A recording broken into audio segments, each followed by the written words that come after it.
Everyone, welcome to ask study. Good evening to all of you. तो आज का हमारा टॉपिक है संसद से संबंधित शब्दावली, यानी कि जो हमारी संसद से संबंधित जो भी इम्पोर्टेंट वर्ड्स हैं उनके बारे में हम पढ़ने वाले हैं। तो चलिए स्टार्ट करते हैं। पहला है प्रश्नकाल। संसद के दोनों सदनों की प्रत्येक बैठक का जो है प्रथम घंटा यानी कि पहला घंटा प्रश्न पूछने तथा उनका उत्तर देने के लिए जो है सुरक्षित होता है। यानी कि पहले घंटे में क्या होता है, वो प्रश्न जो है पूछ भी सकते हैं और उनका उत्तर भी देने के लिए जो क्या है वो सेफ हैं। इसे प्रचलित भाषा में जो है प्रश्नकाल कहा जाता है। इसी को क्या बोला जाता है, प्रश्नकाल बोला जाता है। इस घंटे में सरकार से संबंधित मामले यानी कि सरकार से संबंधित जो भी मामले हैं तथा देश के प्रमुख समस्याओं की जो है सरकार का जो ध्यान खींचा जाता है। यानी कि जो कुछ भी समस्याएं चल रही हैं या फिर जो भी मामले हैं उनसे संबंधित जो है डिस्कशन किया जाता है और गवर्नमेंट का ध्यान जो है खींचा जाता है इनके प्रति। ऐसा दो कारणों से किया जाता है। किस किस से, समस्या के समाधान तथा प्रशासन की त्रुटियों को जो है उजागर करने के लिए। यानी कि जो भी समस्या चल रही है उसका निपटारा करना और प्रशासन की त्रुटियां यानी कि जो भी सरकार में जो भी त्रुटि हैं, जो भी गलतियां कर रही है सरकार, उनको क्या करने के लिए, उजागर करने के लिए। प्राय मंत्रियों से 3 प्रकार के प्रश्न जो है पूछे जाते हैं।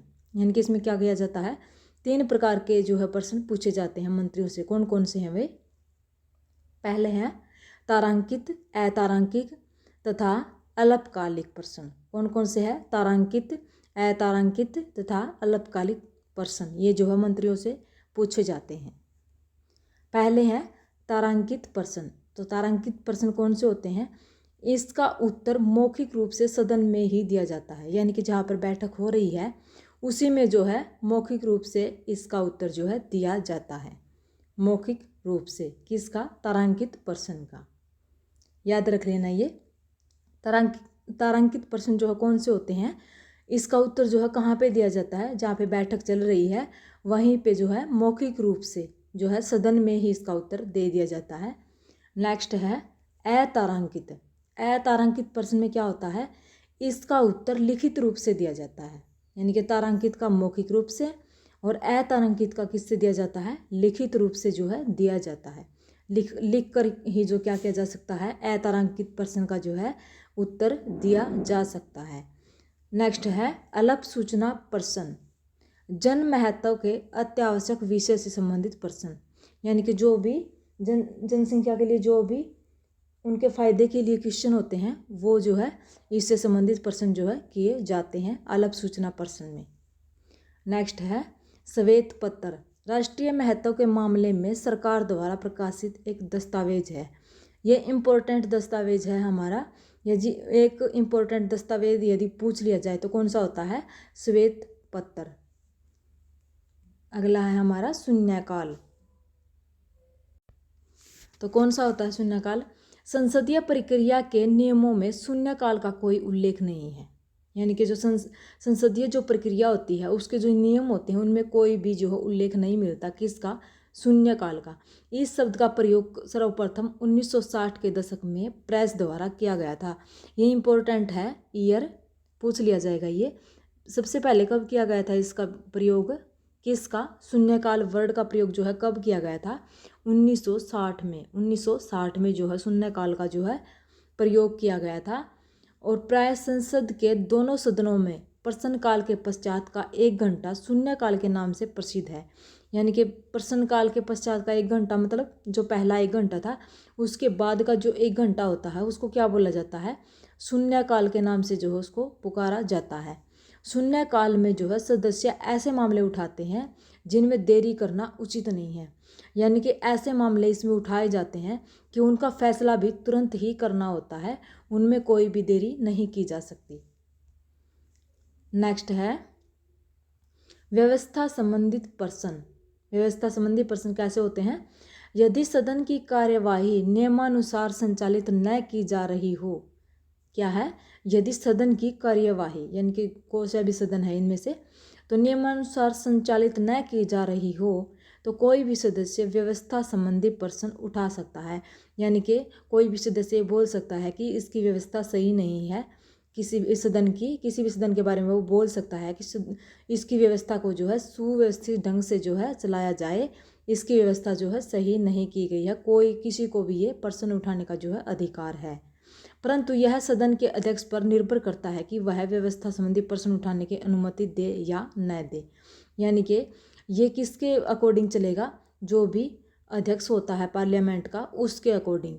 यदि वो कहेगा तो ही वह प्रश्न उठाने के लिए जो है उचित है उसका प्रश्न उठाना, नहीं तो उसको जो है मंजूरी नहीं दी जाएगी किसी भी प्रश्न को जो पूछने की। यदि वह अनुमति देगा तो ही कोई भी क्वेश्चन उठा सकता है। नेक्स्ट है स्थगन प्रस्ताव। सदन में विचार विमर्श के लिए अति आवश्यक तात्कालिक विषय से संबंधित प्रस्ताव। यानी सदन में विचार विमर्श के लिए, यानी कोई भी ऐसा प्रस्ताव भेजा गया है जिस पर क्या है उसी टाइम पे जो है क्या किया जाए, विचार विमर्श किया जाए। इस प्रस्ताव को पेश करने के लिए न्यूनतम 50 सदस्यों की स्वीकृति आवश्यक होती है। यानी कि ऐसा प्रस्ताव जिसके ऊपर 50 सदस्यों को तो जो है विश्वास होना ही चाहिए, स्वीकृति देनी ही होगी 50 सदस्यों को। ठीक है, 50 सदस्यों को अपनी स्वीकृति देनी ही होगी, तभी जो है ये लागू किया जा सकता है। इसी को जो क्या बोला जाता है, स्थगन प्रस्ताव बोला जाता है।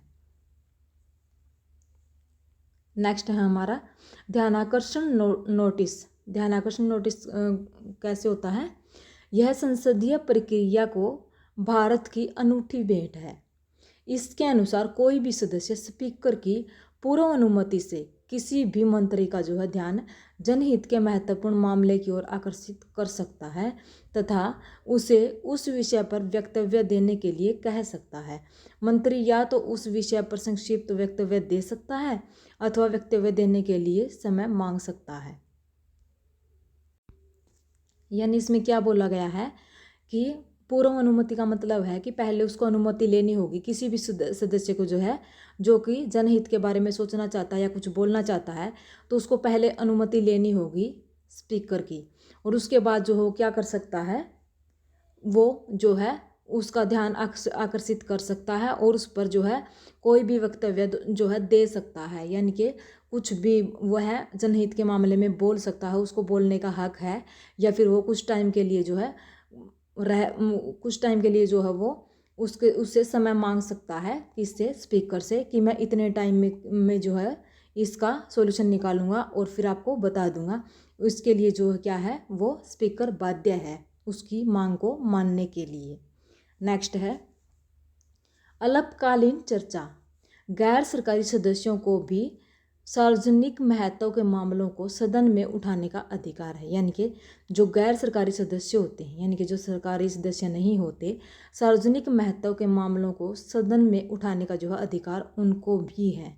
इस प्रकार के मामलों को सदन में उठाने के लिए नोटिस कम से कम तीन संसद सदस्यों द्वारा जो है दिया जाना आवश्यक है। यानी कि कितने, 3 सदस्य होने चाहिए। यदि स्पीकर संतुष्ट हो कि मामला पर्याप्त मात्रा में महत्वपूर्ण है और इसे जल्द से जल्द सदन में उठाया जाना चाहिए तो वह इसकी अनुमति दे सकता है। यानी कि कोई ऐसा मामला है जिससे क्या है स्पीकर भी संतुष्ट हो, तो ये मामला जो है क्या है उसमें जो है सदन में जल्द से जल्द उठाया जा सकता है। नेक्स्ट है कटौती प्रस्ताव। कटौती प्रस्ताव एक ऐसा माध्यम है जिसके द्वारा संसद के सदस्य विशेष शिकायत या समस्या की ओर सरकार का जो है ध्यान आकर्षित करते हैं। कोई भी विशेष शिकायत है या समस्या है तो सरकार का ध्यान आकर्षित करना। इस प्रस्ताव का उद्देश्य सरकार द्वारा प्रस्तुत मांग में कटौती करना। यानी कि इसका क्या उद्देश्य है, सरकार ने द्वारा जो प्रस्तुत मांग है उसमें जो है कटौती करना ही इसका क्या है, मुख्य उद्देश्य है। कटौती प्रस्तावों को स्वीकार करना या न करना स्पीकर की इच्छा पर निर्भर करता है। यानी कि जो भी कटौती प्रस्ताव होते हैं वो स्पीकर की इच्छा पर निर्भर करता है कि वह इस मांग को जो मानेगा या नहीं। तो किस पे निर्भर करता है, ये स्पीकर की जो है इच्छा पर निर्भर करता है। नेक्स्ट है गिलोटिन। सभी अनुदानों पर विचार विमर्श निर्धारित समय में समाप्त हो जाना चाहिए। यानी कि निर्धारित समय मतलब पहले से टाइम दे दिया जाता है कि 1 घंटा है या फिर 50 मिनट है या फिर 30 मिनट है। उसमें जो है क्या है, ये पूरा का पूरा जो है सभी जो अनुदान होते हैं, सभी विचार विमर्श जो है उसको जो है कंप्लीट कर लेना चाहिए उसी के अंदर।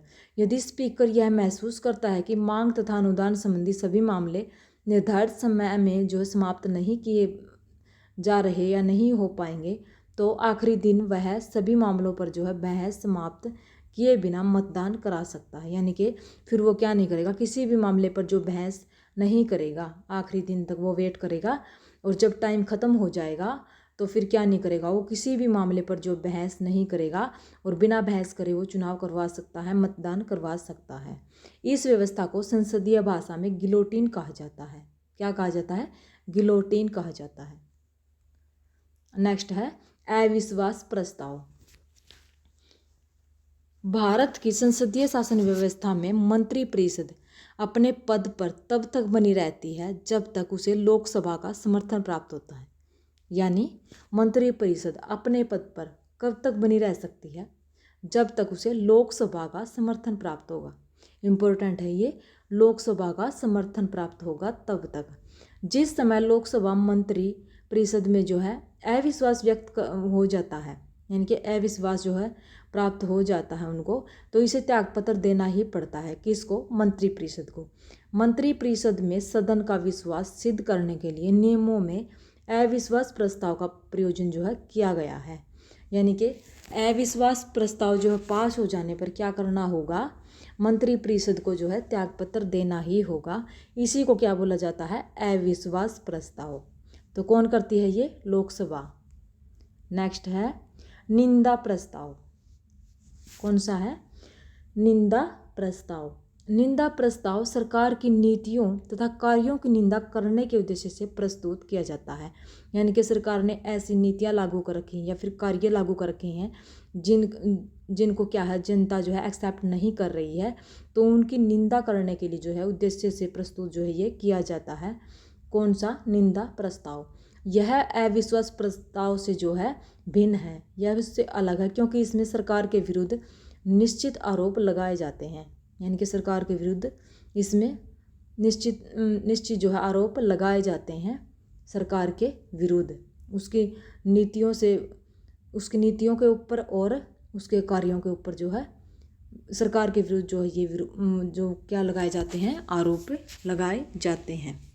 तो इसी को क्या बोला जाता है? निंदा प्रस्ताव। यानी कि सिंपल सी बात है कि सरकार की क्या की जाती है, इसमें निंदा की जाती है। नेक्स्ट क्वेश्चन है धन्यवाद प्रस्ताव। प्रत्येक वर्ष के प्रारंभ में राष्ट्रपति के अभिभाषण के बाद सदन में उस पर विस्तृत चर्चा के बाद सदन द्वारा धन्यवाद प्रस्ताव पारित होता है। किसके द्वारा? सदन द्वारा। लोकसभा में धन्यवाद प्रस्ताव का पारित होना सरकार की नीतियों के प्रति सहमति माना जाता है। यानी कि यदि लोकसभा में धन्यवाद प्रस्ताव पास हो जाए तो ये माना जाएगा कि सरकार की जो नीतियां हैं उनकी सराहना जो है की जा रही है, अच्छी नीतियां हैं, उनके प्रति सहमति मानी जाती है। नेक्स्ट है सदनों के जो है संयुक्त अधिवेशन। संविधान के अनुच्छेद 108 में, कौन से में? अनुच्छेद 108 में, संविधान के अनुच्छेद 108 में दोनों सदनों की संयुक्त बैठक का प्रावधान किया गया है। किस में किया गया है? 108 में दोनों सदनों की संयुक्त बैठक जो है, इकट्ठी बैठक होगी उनकी, तो इसका प्रावधान जो है किस में किया गया है? अनुच्छेद 108 में। नेक्स्ट है अनुपूरक अनुदान। तो ये क्या होता है? अनुपूरक अनुदान। जब व्यय के लिए प्राधिकृत राशि अपर्याप्त हो जाती है तो राष्ट्रपति द्वारा संसद में अनुपूरक अनुदान संबंधी जो है प्रस्ताव पेश कराया जाता है। इस प्रस्ताव के साथ ही क्या है? वित्त विधेयक जैसी कार्यप्रणाली जो है अपनाई जाती है। यानी कि जो है प्राधिकृत राशि जो अपर्याप्त का मतलब है, यानी कि जितनी चाहिए थी उतनी नहीं है, तो राष्ट्रपति द्वारा जो है क्या किया जाता है? कम पड़ जाती है यदि राशि, तो राष्ट्रपति द्वारा जो है संसद में अनुपूरक अनुदान संबंधी प्रस्ताव भेजा जाता है। इस प्रस्ताव के साथ ही वित्त विधेयक होता है जैसी कार्यप्रणाली जो है अपनाई जाती है। वित्त विधेयक लाया जाता है, ऐसी प्रणाली को जो है इसमें अपनाया जाता है कि इसमें संसद के द्वारा जो है अनुपूरक अनुदान जो संबंधी प्रस्ताव जो है स्वीकार करने पर ये वित्त विधेयक की जो है मामला जो ये स्टार्ट किया जाता है। नेक्स्ट है संकल्प। सार्वजनिक हित से जुड़ा हुआ मामला किसी सदस्य द्वारा सदन में चर्चा के लिए संकल्प एक प्रक्रियागत उपाय है। संकल्प क्या है? एक प्रक्रियागत उपाय है। यह मूल प्रस्ताव के जो है मूल है ये रूप में सिफारिश की घोषणा, संदेश देने, स्थिति की ओर ध्यान आकृष्ट करने तथा निवेदन के रूप में होता है। कैसे होता है ये? मूल प्रस्ताव के रूप में सिफारिश की घोषणा, यानी कि कोई भी सिफारिश है उसकी घोषणा कर दी जाए, संदेश दिया जाए, स्थिति की ओर जो है ध्यान आकर्षित किया जाए तथा निवेदन के रूप में, यानी कि प्रार्थना के रूप में जो है ये होता है। क्या? संकल्प। नेक्स्ट पॉइंट है हमारा सदन का स्थगन। सदन का स्थगन कैसे होता है? संसद के प्रत्येक सदन के अध्यक्ष को सदन को जो है क्या किया जाता है? संसद के प्रत्येक सदन के अध्यक्ष को जो है सदन के अनिश्चित काल तक स्थगित करने की शक्ति जो है प्राप्त है। अनिश्चित काल तक जो है स्थगित करने की, यानी कि रोक देने की जो है शक्ति प्राप्त है। स्थगन के बाद पुनः सदन की बैठक बुलाने की शक्ति भी अध्यक्ष की ही है। यानी कि अध्यक्ष जब चाहे जो है क्या कर सकता है? सदन की बैठक को रोक सकता है और जो है जब चाहे वो बुला सकता है। कौन? अध्यक्ष। तो ये किसके हाथ में होता है? संसद का स्थगन करना ये होता है संसद के अध्यक्ष के हाथ में। नेक्स्ट है सत्रावसान। राष्ट्रपति समय समय पर संसद के दोनों सदनों अथवा किसी एक सदन के सत्र समाप्त करने की घोषणा जो है सत्रावसान कर सकता है। यानी कि किसी भी एक सदन की या फिर दोनों सदनों की जो है समय समय पर वह क्या कर सकता है? सत्र समाप्त करने की जो है घोषणा कर सकता है। इसी को क्या बोला जाता है? सत्रावसान जो है बोला जाता है। सत्रावसान के बाद उक्त सदन की बैठक राष्ट्रपति ही बुला सकता है, यानी कि वह ही समाप्त कर सकता है, भंग कर सकता है उसको, और राष्ट्रपति ही क्या कर सकता है? उसको दोबारा से बुला सकता है। इसी को क्या बोला जाता है? सत्रावसान। नेक्स्ट है विघटन। राष्ट्रपति द्वारा विघटन भंग होता है। विघटन होने के बाद लोकसभा के वर्तमान समय का जीवन समाप्त हो जाता है। यानी कि जो वर्तमान जीवन होता है किसका?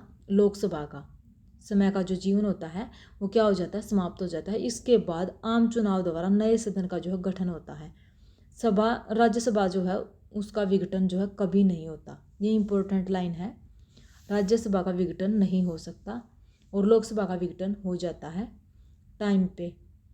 कौन से टाइम पे? जब राष्ट्रपति चाहे।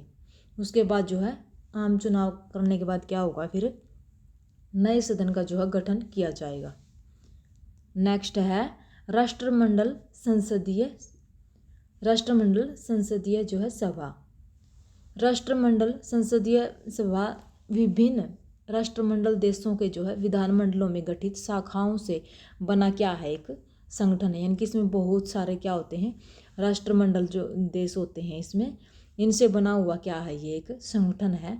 इसमें राष्ट्रमंडल के राष्ट्रीय संसदों में गठित मुख्य शाखाएं राष्ट्रमंडल के सदस्य और देशों के अंतर्गत राज्य या प्रांतीय विधानमंडलों और प्रादेशिक संसदों में गठित राज्य और प्रांतीय शाखाएं जो है शामिल होती हैं। क्या क्या? इसमें इतनी सारी चीज़ें शामिल होती हैं। कौन कौन सी? राष्ट्रमंडल की राष्ट्रीय संसदों में गठित मुख्य शाखाएं, राष्ट्रमंडल के सदस्य देशों के अंतर्गत राज्य और प्रांतीय विधानमंडलों और प्रादेशिक संसदों में गठित राज्य और प्रांतीय शाखाएं जो है इसमें शामिल होते हैं। नेक्स्ट है विनियोग विधेयक। एक ऐसा विधेयक जिसके तहत लोकसभा के द्वारा भारत के संचित निधि से धन की निकासी की जाती है। यानी कि भारत की जो संचित निधि होती है उसमें से जब धन निकाला जाता है विनियोग विधेयक कहलाता है। यानी कि भारत की संचित निधि से धन निकालना क्या कहलाता है? विनियोग विधेयक। ये किसके द्वारा निकाला जाता है? ये लोकसभा के द्वारा। नेक्स्ट है अध्यादेश। राष्ट्रपति अथवा राज्यपाल द्वारा विधि निर्माण की प्रक्रिया जो तब अस्तित्व में आती है जब संसद अथवा विधानमंडल सत्रावसान होने के कारण अथवा निम्न सदन के विघटन के कारण विधि निर्माण की स्थिति में नहीं होती। कब आती है ये? यानी कि यदि विधानमंडल सत्रावसान हो जाए या फिर निम्न सदन का विघटन करने के कारण जो है इस विधि की जो क्या होती है? अध्यादेश जो है लागू होता है इसी टाइम पे, सत्रावसान के टाइम पे, और किसी कारण से जो है सदन का जो है विघटन होना। नेक्स्ट है आकस्मिकता निधि। यह एक आरक्षित निधि है। क्या है? यह एक आरक्षित निधि है जिसका उपयोग आकस्मिक परिस्थितियों के लिए किया जाता है। यह राष्ट्रपति के नियंत्रण में होती है। किसके नियंत्रण में? राष्ट्रपति के नियंत्रण में ये होती है, और इसके व्यय पर संसद की अनुमति आवश्यक होती है। किसकी? संसद की अनुमति होती है। किसके ऊपर? जो भी राष्ट्रपति नियंत्रण में लेता है इसको, आकस्मिक निधि को, तो इसके ऊपर किसकी अनुमति भी जरूरी होती है? संसद की अनुमति भी जरूरी होती है। इसमें खर्च की गई राशि जो है समेकित निधि में प्रतिपूर्ति की जाती है। समेकित निधि जो होती है उसमें जो प्रतिपूर्ति की जाती है खर्च की गई राशि की। नेक्स्ट है संचित निधि। संविधान के अनुच्छेद 266 के अंतर्गत, इम्पोर्टेंट है ये, अनुच्छेद कौन सा है ये? 266 के अंतर्गत भारत की संचित निधि का उपबंध है। किस में है? 266 में। संचित निधि में करों, ऋणों, अग्रिम राशियों आदि द्वारा जो है भारत सरकार को प्राप्त सभी राजस्व जमा होते हैं। कौन कौन से? कर भी होते हैं, ऋण भी, अग्रिम राशियां जो होती हैं, ये सब क्या है? राजस्व जो है किसके पास होते हैं? भारत सरकार के पास जो है जमा होते हैं। इस निधि में से धनराशि संसद द्वारा पास किए जाने वाले विनियोग अधिनियम द्वारा ही निकाली जाती है। ये हमने ऊपर कर लिया है, उसी के द्वारा जो है क्या है? राशि निकाली जाती है। नेक्स्ट है कैबिनेट मंत्रिमंडलीय समिति। कैबिनेट समिति में जो क्या है? ऐसे संगठन है ये, कौन सा कैसा संगठन है ये? जो मंत्रिमंडल के कार्यभार को कम करने में महत्वपूर्ण भूमिका निभाते हैं। यानी कि मंत्रिमंडल का जो है क्या किया जाए? भार कम कर दिया जाए। इसके में क्या करते हैं? ये महत्वपूर्ण भूमिका जो है निभाते हैं। ये समितियां प्रकृति में अतिरिक्त संवैधानिक हैं और संविधान में कहीं भी इनका उल्लेख नहीं मिलता। क्या है? इनका कहीं भी जो है उल्लेख नहीं मिलता। ये क्या है? अतिरिक्त संवैधानिक है। इनका उल्लेख संविधान में नहीं मिलता। ये पूछ लिया जाएगा, अतिरिक्त संवैधानिक किस में आएगा? इनका उल्लेख जो है संविधान में कहीं भी नहीं किया गया है, नहीं मिलता। नेक्स्ट है एक कैबिनेट समिति किस में है? ये रचना में 3 से 8 लोग होते हैं। कितने होते हैं? 3 से 8 लोग कैबिनेट समिति में होते हैं। ये यहाँ तक कि ऐसे मंत्री जो कैबिनेट का हिस्सा नहीं है उन्हें भी कैबिनेट समिति में जोड़ा जा सकता है। यानी कि जो कैबिनेट का हिस्सा नहीं होते उनको भी क्या किया जा सकता है? कैबिनेट समिति में जोड़ा जा सकता है। आमतौर पर प्रत्येक कैबिनेट समिति में जो है कम से कम एक कैबिनेट मंत्री होता है। यानी कि ऐसा होता है कि हर एक कैबिनेट समिति में जो है एक मंत्री का होना आवश्यक है। कम से कम एक कैबिनेट मंत्री तो होना ही चाहिए। कैबिनेट समिति के सदस्य जो है लोकसभा और राज्यसभा दोनों सदनों से जो है क्या होते हैं? हो सकते हैं। किससे? लोकसभा से भी हो सकते हैं और राज्यसभा से भी। कौन? कैबिनेट मंत्री।